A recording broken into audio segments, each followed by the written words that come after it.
আসসালামু আলাইকুম প্রিয় বন্ধুরা, আপনারা সবাই কেমন আছেন? আজকে আমি আলোচনা করব সূরা ফালাক নিয়ে।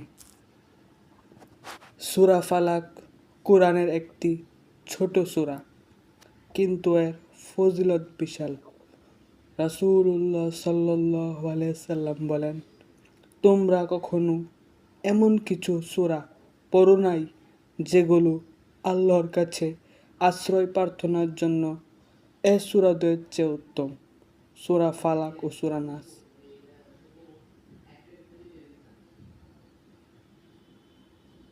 সহিহ মুসলিম।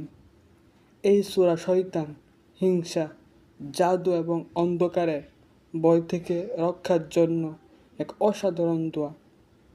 প্রতিদিন সকালে ও রাতে 3 বার সূরা ফালাক ও নাস পড়লে আল্লাহ আপনাকে সমস্ত অনিষ্ট থেকে হেফাজত করবেন। রাসূলুল্লাহ সাল্লাল্লাহু আলাইহি সাল্লাম নিজে এই সূরা ঘুমের আগে পড়তেন এবং হাত বুলিয়ে সুরে ফু দিতেন। শিশুদের জন্যও তিনি এই সূরা দিয়ে রুকিয়া করতেন।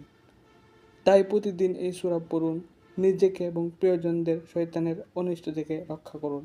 সূরা ফালাক আল্লাহর তরফ থেকে আমাদের জন্য একটি শক্তিশালী আত্মরক্ষার অস্ত্র। ভিডিওটি ভালো লাগলে অবশ্যই একটি লাইক দিন, কমেন্ট করুন এবং আপনার বন্ধুদের মাঝে শেয়ার করুন। এবং এরকম নিত্য নতুন ইসলামিক ভিডিও পেতে আমাদের এই চ্যানেলটি সাবস্ক্রাইব করে পাশে থাকুন।